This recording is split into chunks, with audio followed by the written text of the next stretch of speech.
आप एक ऐसी वीडियो देखने जा रहे हैं जो कि आपके लिए बहुत डिस्टर्बिंग हो सकती है। अगर आप कमज़ोर दिल के मालिक हैं तो ये वीडियो मत देखें।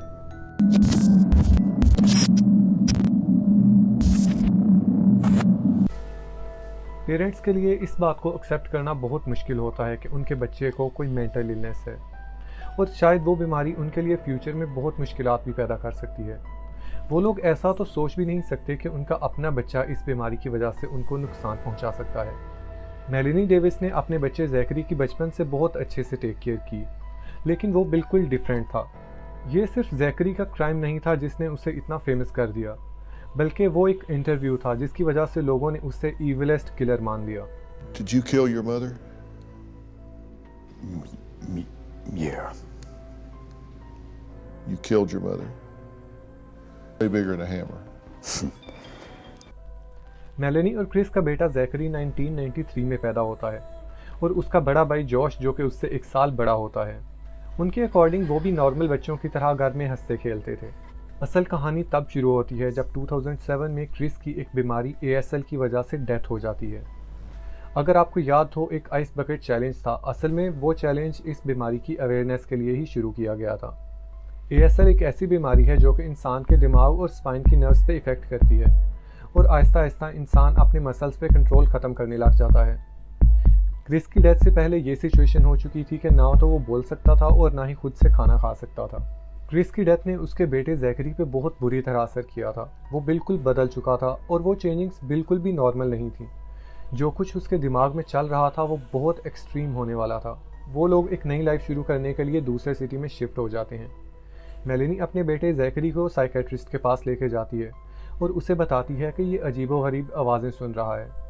वो उसको उसकी हिस्ट्री भी बताती है कि इसको ऑलरेडी एक नफ्सियाती बीमारी है जिसका उन लोगों ने इलाज नहीं करवाया। अनफॉर्चुनेटली जैकरी का ट्रीटमेंट फिर से कंप्लीट नहीं हो पाता और वो उसे दरमियान में ही छोड़ देते हैं। स्कूल में उसे कोई फ्रेंड नहीं बनाता था और ना ही कोई उसके पास बैठना पसंद करता था। इवन एक दिन उसके क्लास फेलो ने सोशल मीडिया पे जैकरी के बारे में क्वेश्चन किया तो उसके क्लास फेलोज ने बताया कि वो बहुत वियर्ड है और चाहे गर्मी हो या सर्दी वो एक ही हुडी पहन के रखता है। लेकिन उन लोगों को इस चीज़ का बिल्कुल भी आइडिया नहीं था कि जैकरी कितना ईवल हो सकता है।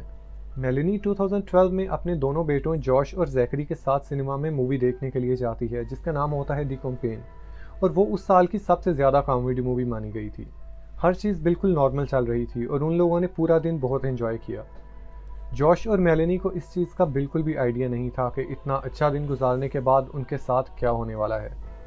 मेलेनी 9 बजे सोने के लिए चली जाती है और जॉश भी एज़ यूजुअल अपने कमरे में चला जाता है, लेकिन जैकरी अपना बैग तैयार कर रहा होता है जिसमें वो अपनी ज़रूरत की कुछ चीज़ें, कपड़े, टूथपेस्ट, ब्रश वगैरह डालता है।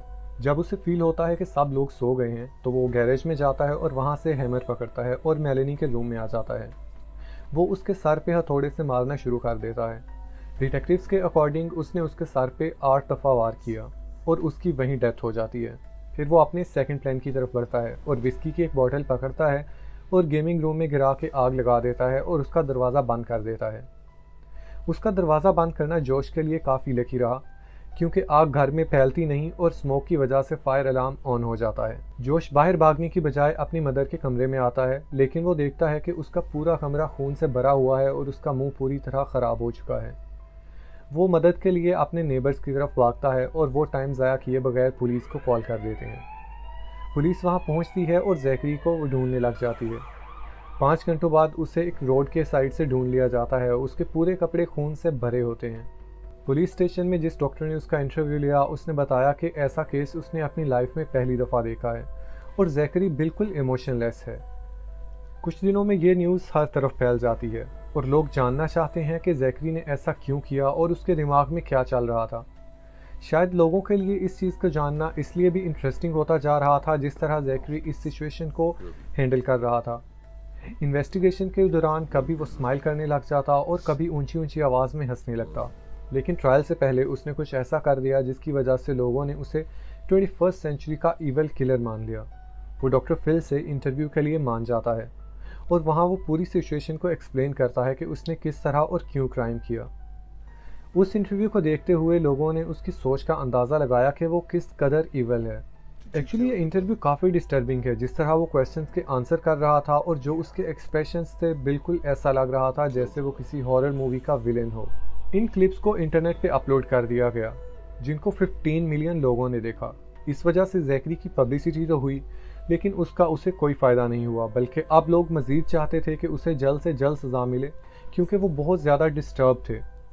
कुछ लोगों का मानना था कि जैकरी पे जिन का साया है, जिसकी वजह से उसने ये सब किया और ऐसी अजीबोगरीब आवाज़ें निकाल रहा है। आई थिंक ये चीज़ बिल्कुल नॉर्मल है कि किसी भी क्रिमिनल के बारे में लोग काफ़ी स्टोरीज़ बनाते हैं, लेकिन इस चीज़ से डिनाई नहीं किया जा सकता कि उसने किसी की जान ली है, और किसी की नहीं बल्कि अपनी ही मदर की। अगर उसको इसी तरह आज़ाद छोड़ दिया जाए तो वो किसी और को भी नुकसान पहुंचा सकता था। फिर प्लान के अकॉर्डिंग ट्रायल चलता है और वो स्टार्ट में अपने ऊपर लगने वाले सारे इल्ज़ामात को एक्सेप्ट कर लेता है, लेकिन फिर वो अपनी स्टेटमेंट्स चेंज करने लगता है और कहता है कि ये सब उसने जोश की वजह से किया, क्योंकि उसकी तरफ से उसको वायलेंस का सामना करना पड़ रहा था। ये स्टेटमेंट सबके लिए बहुत शॉकिंग थी, क्योंकि उनके नेबर्स और फैमिली के अकॉर्डिंग उनकी एक हैप्पी फैमिली थी जिनमें ऐसा कोई भी इशू नहीं था। फिर जोश को अदालत में बुलाया गया, लेकिन उसने अपने ऊपर लगने वाला इल्ज़ाम को डिनाई कर दिया और कोर्ट ने भी इसे कंसीडर नहीं किया, क्योंकि उनके पास ज़्यादा सबूत नहीं थे। फिर जैकरी कोर्ट में बताता है कि ये सब उसने इसलिए किया क्योंकि उसे अजीबोगरीब आवाज़ें आ रही थीं, और वो सब उसे ये करने के लिए बोल रही थीं। उसके अकॉर्डिंग ये आवाज़ उसके फादर की थी। अब ये केस बहुत ज़्यादा इंटरेस्टिंग होता जा रहा था, और यहाँ पे कुछ क्वेश्चंस हैं कि क्या जैकरी तब भी ये करता अगर उसके फादर की डेथ नहीं होती? क्या उसको वाकई आवाज़ें आ रही थीं जो उसके फादर की थीं? और क्या अगर उसका पहले ट्रीटमेंट करवा लिया जाता तो क्या वो ये सब नहीं करता? लेकिन इन सवालों के जवाब किसी के पास भी नहीं है। मेलिनी एक अच्छी मदर थी और वो दोनों बेटों से एक जितना प्यार करती थी। वो लोग नई लाइफ शुरू करने के लिए दूसरे सिटी में शिफ्ट हो जाते हैं, और वो ये सब उसने अपने दोनों बच्चों के लिए किया। जैकरी की डायरी से ये लिखा हुआ मिलता है कि मुझे सिर्फ इस चीज़ का दुख है कि मैं अपनी मदर को जल्दी मार नहीं पाया, मैं उसे ज़्यादा तकलीफ़ नहीं पहुंचाना चाहता था। बाद में वो अपने ऊपर लगे गए सारे इल्ज़ामात को डिनाई कर देता है और कहता है कि ये सब जोश ने किया है, और वो सिर्फ वहाँ पे अपनी मदर को बचा रहा था। एट द एंड कोर्ट इन सब चीज़ों को देखते हुए उसे 71 ईयर्स के लिए जेल में डाल देती है। इसका मतलब कि अब वो 88 ईयर्स का होगा जब वो जेल से बाहर निकलेगा। तो फ्रेंड्स, आपको आज की स्टोरी कैसी लगी ये लाजमी कमेंट में बताइएगा, और अगर आप फ्यूचर में ऐसी ही स्टोरीज चाहते हैं तो मेरे चैनल को सब्सक्राइब करना मत भूलिएगा।